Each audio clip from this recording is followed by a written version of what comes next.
नमस्कार दोस्तों, आप सभी का स्वागत है हमारे यूट्यूब चैनल बैंकिंग सक्सेस में। दोस्तों सबसे पहले चैनल को सब्सक्राइब कर लीजिए, बेल आइकन वाला बटन दबा दीजिए, वीडियो को लाइक कीजिए और शेयर कर दीजिए मैक्सिमम फ्रेंड्स के साथ। दोस्तों आज अपने बात करेंगे ईडब्ल्यूएस सर्टिफिकेट के बारे में। ये जो ईडब्ल्यूएस सर्टिफिकेट है ये किसके लिए होता है? ये जर्नल कैटेगरी के लिए। ये उन लोगों के लिए है जो जर्नल कैटेगरी के अंदर आते हैं और जिनका सेक्शन क्या है, वीकर है, यानी इकोनॉमिकल अगर वीकर सेक्शन किसी का है तो उनके लिए ये ईडब्ल्यू सर्टिफिकेट है। ईडब्ल्यूएस सर्टिफिकेट का फुल फॉर्म क्या है? Economical weaker section. तो उनके लिए क्या क्या एलिजिबिलिटी रहेगी, कहाँ से आपको ये बनवाना है, क्या क्या डॉक्यूमेंट्स आपको चाहिए, फुल डिटेल के अंदर डिस्कस करेंगे। बैंक एसएससी रेलवे वालों के लिए तो इंपॉर्टेंट है ये, क्योंकि उन्हीं के लिए मैं डिस्कस करने के लिए आया हूँ। बाकी के लिए अपने डिस्कस नहीं करेंगे स्टेट लेवल वगैरह के लिए। सिर्फ इनको मैंने फोकस किया है क्योंकि यहाँ पे जो दिक्कत आती है ना, जो जर्नल कैटेगरी के स्टूडेंट होते हैं, इकोनॉमिकल वीकर होते हैं, उनको बहुत ज़्यादा प्रॉब्लम आती है। तो उनके लिए सरकार ने किया है ये 10% आरक्षण। आप सभी को ये चीज़ें लेनी चाहिए या नहीं लेनी चाहिए। जो ईडब्ल्यू के अंदर आता है वो फॉर्म जर्नल से भरे या ईडब्ल्यू से, सारी डिस्कशन होगी इस वीडियो के अंदर। तो शुरू से लेकर अंत तक इस वीडियो को जरूर देखिए। तो चलिए दोस्तों पहले बात कर लेते हैं डॉक्यूमेंट की। डॉक्यूमेंट जो आपका ईडब्ल्यू सर्टिफिकेट के लिए रहेगा वो क्या रहेगा? इनकम सर्टिफिकेट आपका इंपॉर्टेंट एंड मोस्ट इंपॉर्टेंट है, क्योंकि इनकम सर्टिफिकेट का जो मीन होता है वो आय प्रमाण पत्र होता है। यानी उसके अंदर आपकी जो एनुअली आय है वो रहती है कि कितनी आपकी एनुअली आय। अब आय किस किस की होनी चाहिए वो भी मैं आपको आगे बताऊंगा कि किस किस की आय किसके लिए वैलिड रहेगी। नेक्स्ट देखिए, इनकम टैक्स अगर आप भरते हो, किसी भी कर्मचारी है आपके डेड या आप खुद कर्मचारी हो, तो उसके अंदर आपको जो इनकम टैक्स आप रिटर्न करते हो वो चीज़ फॉर्म 16 आपके अंदर पास होना चाहिए। नेक्स्ट देखिए, पैन कार्ड मोस्ट मैंडेटरी है कि पैन कार्ड तो आपके पास होना ही चाहिए। अगर आपके पास पैन कार्ड नहीं रहता है तो आपके पास आधार कार्ड तो होना ही चाहिए, क्योंकि कोई भी आपकी एक वैलिड आईडी उसके अंदर लगेगी। या तो पैन कार्ड होगा तो बहुत ही अच्छी बात है, अगर आधार कार्ड है तो भी बहुत ही अच्छी बात है, यानी दोनों में से कोई भी आपके पास होगा तो चलेगा। तो अब बात कर लेते हैं अपने इसका फॉर्मेट क्या रहता है। हिंदी और इंग्लिश दोनों फॉर्मेट आपके साथ डिस्कस करूंगा मैं।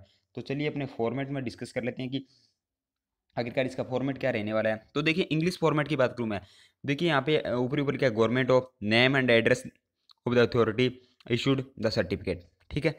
वो नीचे देखिए, इनकम एंड एसेस certificate to be produced by the economical weaker section EWS. यानी ये कोई अलग से आपका सर्टिफिकेट नहीं होगा, वही सेम उसी तरह का सर्टिफिकेट होगा जैसे आपका इनकम यानी आय प्रमाण पत्र होता है, उसी टाइप का सेम होगा ये। अब देखिए यहाँ पे सर्टिफिकेट नंबर आएगा, यहाँ पे जिस भी डेट को आप बनवाएंगे वो डेट आ जाएगी। यहाँ पे अब देखिए किन किन का नॉम नेम वगैरह क्या, यहाँ पे खुद का नाम आएगा आपका, ठीक है। This is the to qualify the series, या जो भी आपको आपका नाम आएगा, यहाँ पे आपका डेट का नाम आएगा। देखिए यहाँ पे सन डॉटर वाइफ सभी आपको दिया हुआ है। इसके बाद देखिए परमानेंट रेजिडेंस आएगा आपका, विलेज स्ट्रीट पोस्ट ऑफिस जो भी आपका है, पिन कोड वगैरह वो आ जाएगा यहाँ पे। यहाँ पे जो ये रहेगा वो ये ईयर आएगा कि किस फाइनेंशियली ईयर के लिए बनाया जा रहा है, यानी 2018 के लिए वैलिड है, 2019 के लिए वैलिड है, 2020 के लिए वैलिड है। तो ये सारी चीज़ें उसके अंदर आएगी। अब देखिए इसके अंदर कितने रुपए तक के लोग इसको बनवा सकते हैं वो चीज़ देखिए। जिनकी फैमिली फैमिली वर्ड जो यहाँ पे लिखा है उसका भी आगे मैं बताऊंगा कि फैमिली के अंदर कौन कौन काउंट होंगे आपके। तो family is below RS 8 lakh, यानी 8 लाख रुपए से नीचे आपकी अगर एनुअल चाहे सैलरी हो, चाहे आप कृषि से कर रहे हो, चाहे आपका कोई भी उद्योग हो, कोई भी बिजनेस हो, कोई और पैसा हो आपका, चाहे डॉक्टर हो, कुछ भी हो, 8 लाख रुपए से अगर आपकी कम है एनुअल सैलरी तो आप इसके लिए एलिजिबल हो। करेक्ट। अब देखिए आगे बात करते हैं और इसके अंदर क्या कुछ पूछा उन्होंने। 5 एकड़ of agriculture land and above, 5 एकड़ एग्रीकल्चर भूमि है वो आपके पास होनी चाहिए। अगर उससे ज़्यादा आपके पास है तो आप एलिजिबल नहीं होंगे, इससे कम कम होनी चाहिए। इसी के साथ देखिए, residential flat of 1000 square feet and above, 1000 square feet का आपके पास जो है वो कोई भी फ्लैट अगर है, इससे ऊपर नहीं होना चाहिए। नीचे से आपके पास नहीं हो तो चलेगा ही चलेगा, अगर है नहीं तो चलेगा चलेगा, इससे ऊपर नहीं होना चाहिए 1000 से, ठीक है। इसी के साथ यहाँ पे देखिए, residency plot of 1000 square feet square yards and above the municipal, यानी जो भी नगर पालिका के इलाके हैं वहाँ पे 100 फुट का पूछा है उन्होंने। और नॉन जो नगर पालिका है वहाँ पे 200 यार्ड गज जो है आपका स्क्वायर फीट, उससे ऊपर प्लाट नहीं होना चाहिए रेजिडेंस का, ठीक है। यहाँ पे देखिए जो भी आपका अधिकारी वगैरह होगा वो यहाँ पे आपको चेकआउट करेगा, यहाँ पे आपकी फ़ोटो लगेगी, जो भी आपकी फ़ोटो होगी खुद की, ठीक है। यहाँ पे नीचे यहाँ पे देखिए, income covered all source income salary agriculture business profession.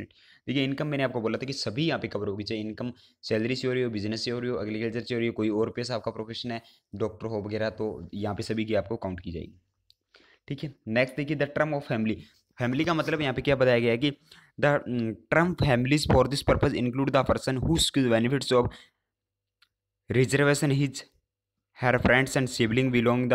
देखिए यहाँ पे जो मैं ये बात आपको साधारण भाषा में बताता हूँ क्या लिखा है इसने।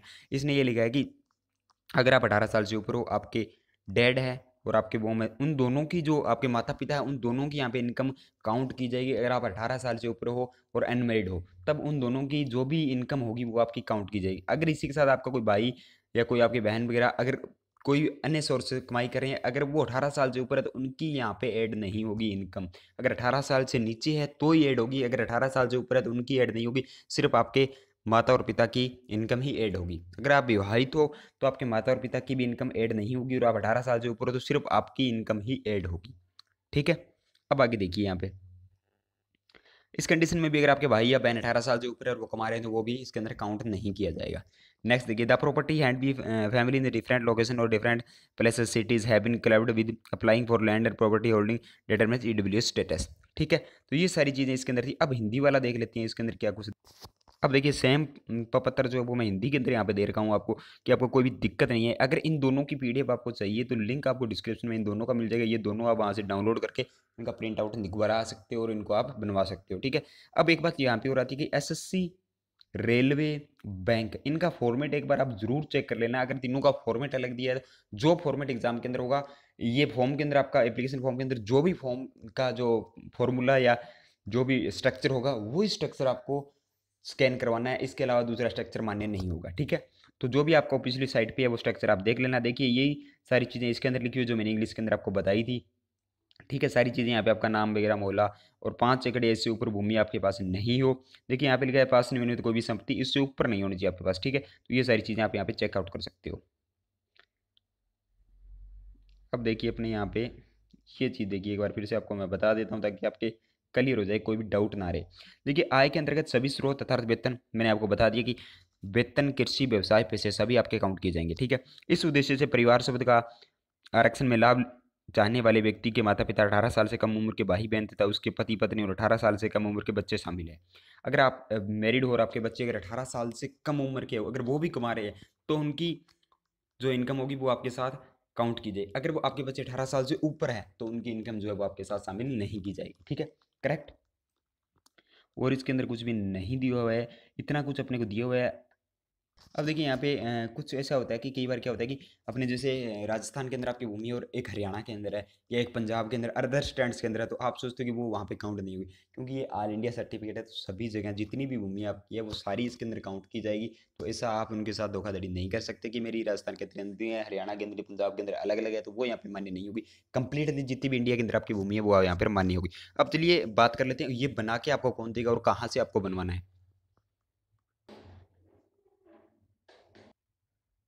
चलिए दोस्तों अब इसमें देख लेते हैं ये बना के आपको कौन देगा। देखिए यहाँ पे ये चीज़ें मेंशन की, the income and asset certificate issued by one of the following authority in the prescribed format as given above shall only be accepted as proof candidate claims है बिलोंगिंग टू ईडब्ल्यूसी। यानी ये सारे इतने जो आपको यहाँ पे मेंशन किए मैंने, ये इनमें से किसी भी से आप ये सर्टिफिकेट बनवा सकते हो। देखिए सबसे पहले आते हैं डिस्ट्रिक्ट मजिस्ट्रेट यानी डीएम से आप ये सर्टिफिकेट बना सकते हो। एडिशनल डिस्ट्रिक्ट मजिस्ट्रेट यानी एडीएम से आप बना सकते हो। कलेक्टर ये बना के दे सकता है। Deputy commissioner, additional deputy commissioner, first class stipendiary magistrate, sub divisional magistrate, जो भी यहाँ पे मेंशन किए हैं किसी से आप ये बनवा सकते हो। चाहे तहसीलदार से भी बनवा सकते हो, सब डिविजनल ऑफिसर एसडीओ से आप बनवा सकते हो in the area when the candidate and और हिज फैमिली नॉर्मली रेजिडेंस।